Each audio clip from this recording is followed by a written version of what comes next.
All right, so we're going to introduce Chris McMurray, our fabulous Vice President of EduJedi.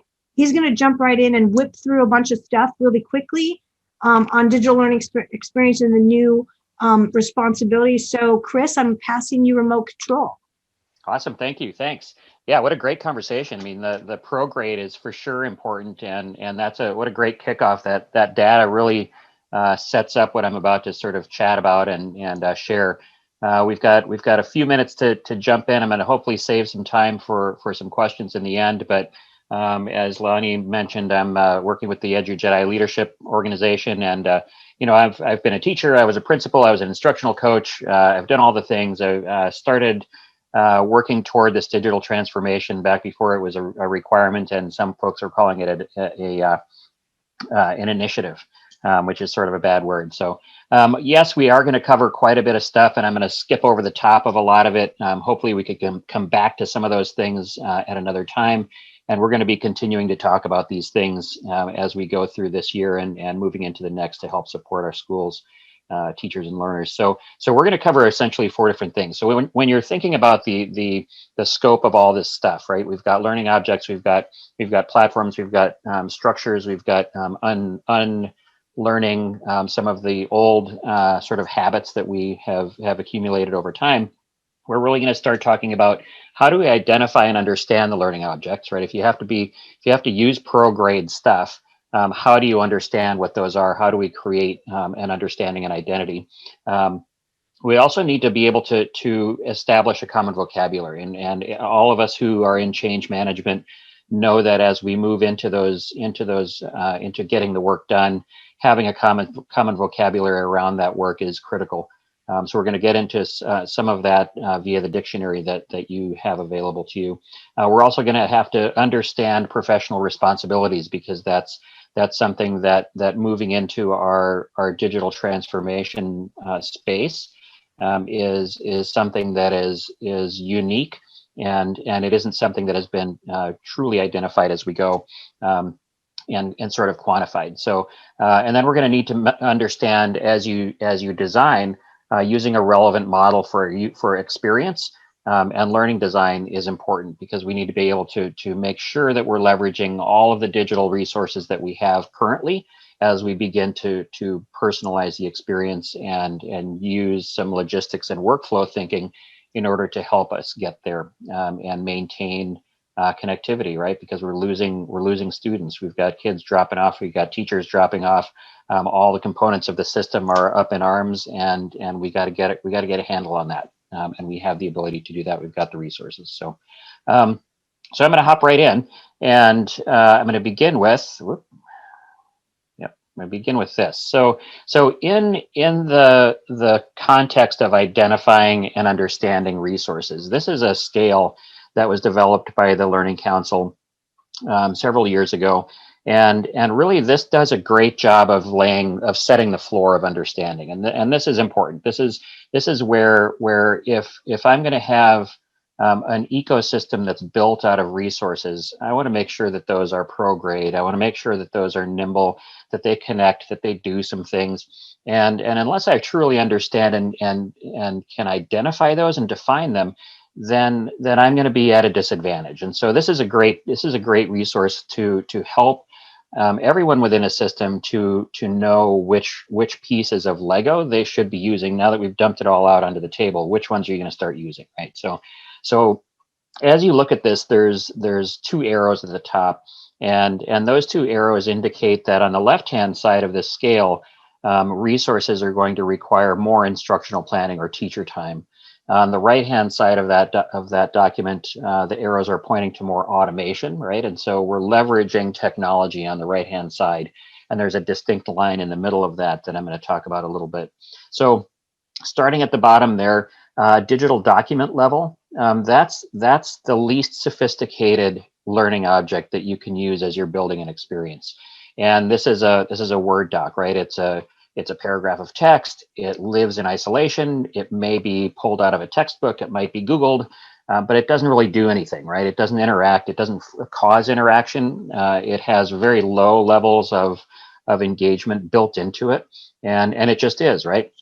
it's out of context. It might be a section of text on biology, for example, and that's fine. You know, it does fine, but yet it doesn't do anything. And so we move up in sophistication levels to single loop animations, and this is really where you start to see, for example, things slide in on a PowerPoint slide, or they blend in. It's just very basic level animation. It's starting to cause some more interest, but it really doesn't do much in terms of interaction. It still requires a lot of building and creating time on the teacher's plate, and on the learner's side, it's not doing a whole lot for me to help me to understand and sort of cement the learning. We move up the scale in sophistication to video, and this is kind of a big leap. It doesn't look like as big a leap on this graphic, but this is a big leap because now all of a sudden, as a teacher, I might have recorded video of a discussion about biology, and all of a sudden now, as the end user of that, regardless of what quality it was, I can now pause, stop, fast forward, rewind, replay as many times as I need to, so that I can actually understand and do something with the information. It doesn't connect to other things, but it begins to allow me some agency, and I can start moving around with this information. It's portable. I can do what I need to do to get the information out of that. And that's a critical turning point. We move up then to the collections level of sophistication. And now all of a sudden, all of those little disparate bits of information, be it video, be it those single loop animations, the paragraphs of text, the discrete Word docs or Google Docs, all of a sudden they're placed into context. And now I have a collection of learning objects that are around a particular content area or an idea. And now I can actually start moving hither and yon around biology, and I can go pick some pieces that are important for me or meaningful for me as a learner.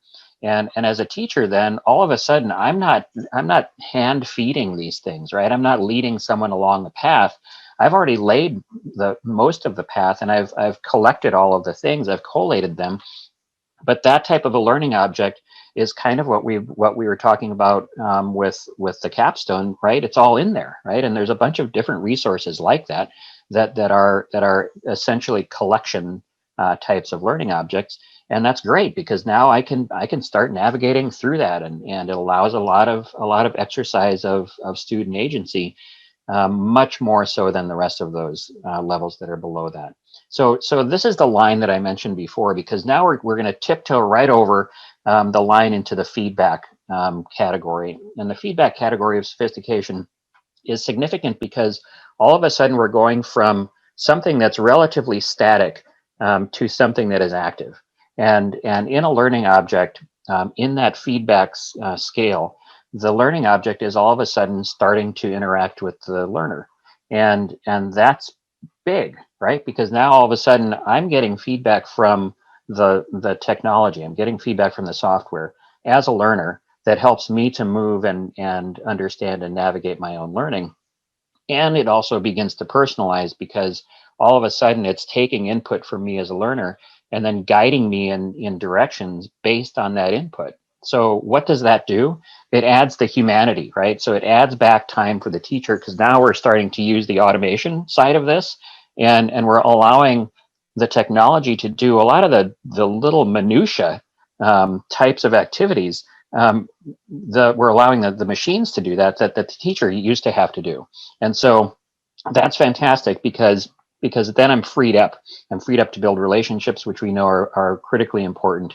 I'm freed up to go alongside with certain individuals that need some additional assistance or some additional differentiation and things like that. And so that's fantastic, right? But that's that line that I mentioned before.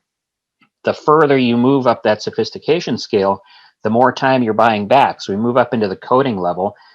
This isn't the pro grade coding that we're talking about. This is like a website that has been designed. It's a WordPress kind of a thing, but guess what it does? It creates a little world. It creates a world of learning objects that I, as a learner or as a student, can start moving around in, and I can find the pieces that are necessary to me. I might even be in a section of that sort of amateur coded space that is specific to me, right? And it's personalized to me, or at least individualized to me. And that's fantastic, because now all of a sudden, as a teacher, I've created this thing that has multiple sort of lateral and vertical levels. And now students can do all this sort of stuff inside of it. And that's really, really good. Because that's leveraging the technology. It's adding humanity, and then we move all the way up the level to sophistication scale in that courseware level. And this is where it's highly designed. This is pro grade. This has multiple modules. This is really creating that immersive experience, and it's using all of the things that we know about how learners get information and exercise student agency. So this is an important piece to understand as you think about the scale or the scope of learning objects that you have resident in your ecosystem, and will help you to start to validate or value those as we start to evaluate things that we have in there. It's important that we understand what we have in the system. So from there, we move into this learning object scale, and this was developed some time ago. It's available in the special report that's linked up there. You can find it on the website. And this really talks about, I think Leilani had mentioned granularization. This is really what that talks about, right? And so we're moving from atomization, from disaggregated to aggregated types of resources. And again, this is important in our thinking, because as learning designers, we want to be using the Lego blocks that are going to be most effective. And we want to stay away from ones that cause a lot of human work in order to be used. And we want to allow the machines to help us to do a lot of that heavy lifting. So at the very granular atomized level at the top of that amateur authorware sort of box is the concept level. And the concept level, similar to the less sophisticated levels in the previous graphic, that's discrete, right? It's a paragraph of text. It's something that you would use to build other things with, but it doesn't do anything, and it's not connected to any other systems. It just is. And you have to do some backflips in order to make that stuff work. You move up the scale into something that's contextualized, and now all of a sudden we have all of those in discrete bits and pieces contextualized, and now all of a sudden they have some meaning, and I can start to conceptualize that in my mind as a learner. And then we move all the way up to the courses and ebooks, and these are things that teachers have created in the past, and they're great because they're portable. You can do stuff with them. You can go further, faster, slower. Whatever your pace is, you're not tied to time, you're not tied to space or place, and so that's good. So that's the higher level. Then we jump into the professionally coded resources, and these are really the short form and long form types of resources. At the very sort of granular or atomized level, we have apps, and it's sort of the similar type of an idea to that concept level. This is a math app, right? It's unique. It doesn't do anything more than what it was designed to do, which is fine, and it's perfectly good at math facts for kids. But it's not connected to anything, and it's discrete. So its utility on a broader sense in terms of creating an experience is relatively limited. It does what it does well, and that's the end. We move up into courses and courseware, and now we're talking about actually placing someone into an immersive experience that has multiple levels. It can help people to catch up if intervention is needed. It can help people to move forward if the ceiling is taken off. And that's a strong piece of that's a strong learning object to use in the design that you're creating, all the way up to collection level. And this is where AI is being leveraged, and all of the machine learning that we know is very powerful.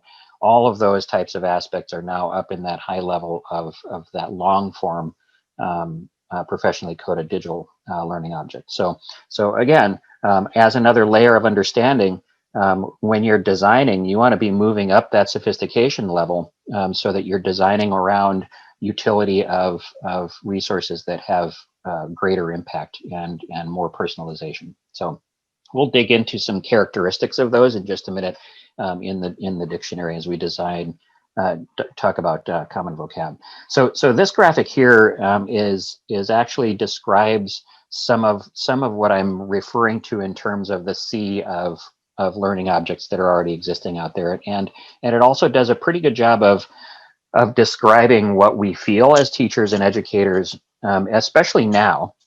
But some time ago, when people started buying up apps, and it became an app circus in a lot of systems, and there weren't a lot of systems set up to control or regulate what was being purchased and put into the system. And so what ended up happening is that we had this load that was being experienced, and it was hard to identify. And I remember talking to colleagues and teachers in the classroom, and they're saying, "Oh my gosh, I don't know what's happened, but I feel super heavy right now, and I don't know, I can't describe it." And this describes it. So what was happening and what we felt was this digital burden that we had created when we started adding digital learning objects into an ecosystem. And all of a sudden, as you can see in the stair-stepped graphic there, things are changing by grade level, and in some systems within grade levels by classroom. And so you had stuff floating around, and some of it was good and some of it was not good, and some of it was finite and some was not. And there was just a low level of understanding about what the things were, much less how to navigate that. And that was then identified by the Learning Council as one of the missing pieces. And it's been mentioned in both days today, that workflow or the logistics aspect of what we're doing now and how we design experiences, that's missing. That's been missing. The Uberization, the idea of letting a machine that is built around logistics, or the idea of around logistics, allowing that machine to help us to do all these things, that's missing. And that's what we have to start getting back to.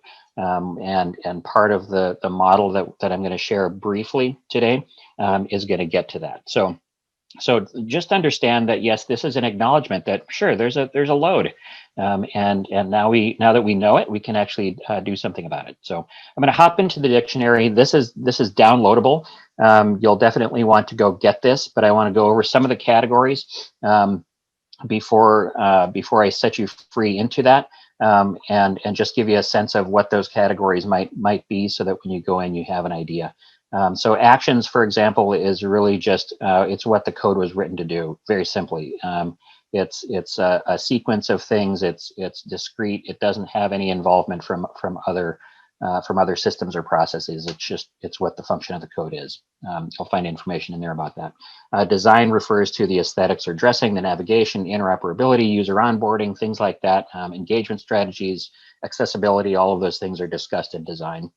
Controls is really linked to number 4, which is customization, and these are the administrative capabilities of modifying the experience within the resource. And that's important because you need to be able to in our movement toward personalization, we have to be able to individualize and personalize, and those are two concepts that I want to make sure that we're clear on. Individualization in this conversation refers to decisions that educators make for learners, whereas personalization refers to models and systems where the learners have the agency to select the resources that they find most useful. And so that's an important piece to make sure that you understand all that's in there. The instruction category talks about lesson giving qualities, and this is important to understand as you select and evaluate resources and learning objects, because the higher lesson giving qualities or more lesson giving qualities you find within a resource, the more robust that resource will be in your design. That's in there. Things like tutoring and feedback are covered in that category. The mechanisms, these are digital structures that create a series of steps, right? So these are the actions within the small system. They work in sequences or loops. There's information in there for that. Business model is just that, right? But it's also critical in that we know what business models might be and why that's important as a consideration for learning object selection and utility. Freemium, good example, right? It's not free, actually it isn't. surprise, someone's getting paid somewhere. And unless we know that, unless we understand the business model of the learning objects that we're causing to exist in our ecosystem, we're likely to lead people astray and damage the experience. It's connected to hostile characteristics, which is number 8, and these are intentionally intrusive, right? These are things that pop up in your screen, and all of a sudden, all your 5th graders are clicking to upgrade to premium, and then what? Right? So be aware of those things. And then the last category is the basics and not so basics. And this is really just sort of a lot of terms and concepts that you need to understand as you go through those learning object selections. So here's a couple of examples from the dictionary. The trigger is a point in the system that the user gets to it. The system automatically performs a new function via the trigger, right? That's input. That's that feedback sophistication level that exists on the right-hand side that you want to make sure that you're operating within. Gating is a gaming concept, right? And this is doesn't mean that you're in a game, but it means that we're using something that is a gaming idea within the context of a learning object in order to accelerate or modify how a user moves through some learning. It's important to understand gating, because then you also want to understand ungating, because as we create experiences, we want to be able to allow movement, but we want to set a floor. We want to set a high floor, but we also want to take the lid off. And so we want to make sure that our learners are able to move at their pace, right? Because we're moving toward personalization, time, space, pace, and place. Those are all the things that we're addressing. The hostile characteristics, talked about that. It's the pop-up that gets in your way, sends kids down a rabbit hole that you really don't want them to be running down, and you may not get them back. Modals, this is actually an explicit tool that the learning objects use in order to help the end user to move through their learning experience. It's an input device, and it's one of those higher level sophistication features or characteristics within learning objects that helps you to individualize and personalize. It's a high leverage type of a feature. And then nesting is important because we all have to make sure that not only are we organizing our information so that it's easy to find for ourselves and others, but in the context of learning objects, know that if your learning object is over nesting things in a complex way, the end use is just going to go out the window, right? The UX is going to take a hit, and when that happens, people stop using it. And it might be the best resource out there, but if you can't get to the info, it's just not going to get used. It just won't. Hey, so Chris, those are a few examples. Yeah. We have 5 minutes. Gotcha. Yep. You might have to. Sorry about that. Yeah. No worries. No worries. Yeah, we're going to skip through the standards for admin, teacher, and learners. So this is the brief view of new professional responsibilities for those 3 levels within a system. It's really important that we understand what those levels are and responsibilities as we go through the act of supporting systems. The standards for administrators are not fully understood at this point. Not our standards, but responsibilities, I should say.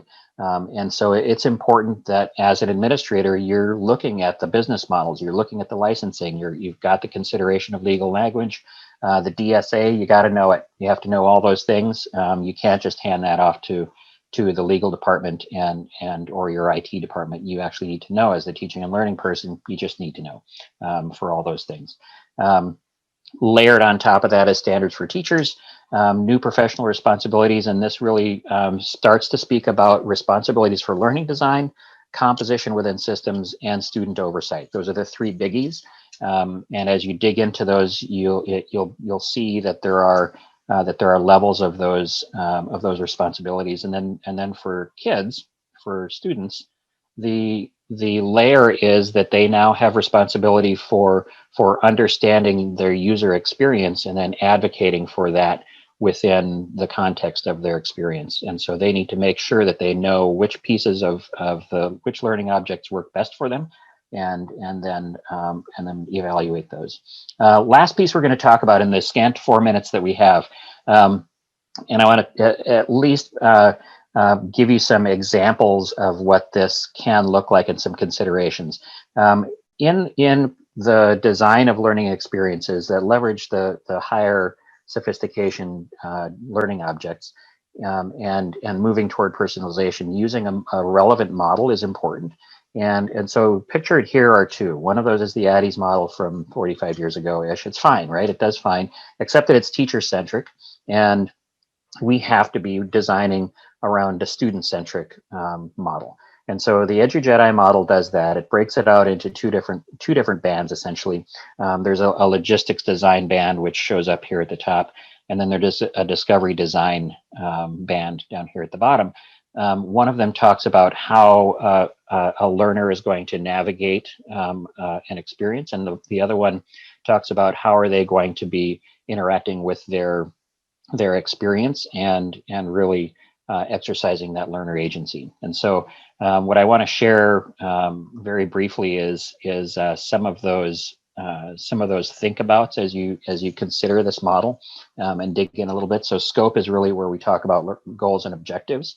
There's a focus on alignment to standards and to scope and sequence, district requirements or priorities or instructional guides. Those are things that you're going to consider in scope. You're looking for points of inquiry and a range of learner needs within that space. You're considering time, place, space, and pace that differs very clearly from the Addy's model that's listed above. You're also considering engagement. You're considering cross-curricular connections within the experience that you're going to design. The mapping versus the development column. So this is where you get the big idea together for the experience, right? We're considering entry points for personalization. You're considering what are learners going to be doing. You're considering assessment-driven design elements. How are learners going to show what they know, right? What will the learner path look like and feel like? Which resources will they need as they navigate and discover? And then what will logistics look like? SSO, right? Are we thinking about that? You're identifying the bricks. And so then we move into the design and build category. And so this level of that particular model really speaks to experience versus course structure, right? The Addy's is course structure. This is about learning experience. So you're focused on that. You're assembling the bricks. You're selecting and connecting the courseware, the platforms, the learning objects, the modules that are going to support that learner experience, and you're setting the steps or the pathway. And then implementation, what is that sequence going to look like? Considerations for monitoring. And then we move into the logistics part, which is what we talked about, workflow. And how are you going to begin to modulate within that? So lots more to go through on that at another time. We're going to be talking about this as we go through this year and moving into the next. But I know that we're out of time. Definitely download the standards and the dictionary online from the Learning Council website. And Lonnie, I'm going to hand that back over to you. I'm struggling to unmute here. Okay, that was awesome. I can't believe you got through all that material. Thank you so much. You got through so much. Absolutely. Thanks to everybody for participating, and look forward to keeping that conversation alive. Yeah, obviously a lot of data, but what we're expecting people to do is basically get their badge for having listened in on this, and then, read it. Start to be familiar with what's really going on around here. So do it. Yeah. All right. Well, Chris, thank you. Awesome.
Young children spend 75% of their school day involved in listening activities and need to receive 90 to 100% of information via the spoken word to understand the full meaning.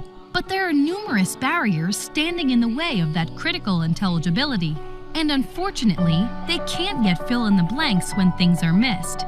In students' environments, distance, directionality, and ambient noise all play a role. Speech gets quieter over distance, dropping in volume significantly as it makes its way toward the back of the room. Further, when teachers face away from their students, the sound level can be cut in half. Distracting ambient noise can also drown out speech, leaving students and teachers straining to effectively communicate. And simply increasing the volume of speech itself is often not enough. As loudness increases and teachers try to reach the entire room, students might be able to hear what's being said, but they may still struggle to understand it. For example, clarity is critical to the understanding of soft consonants, such as p, t, k, s, and more.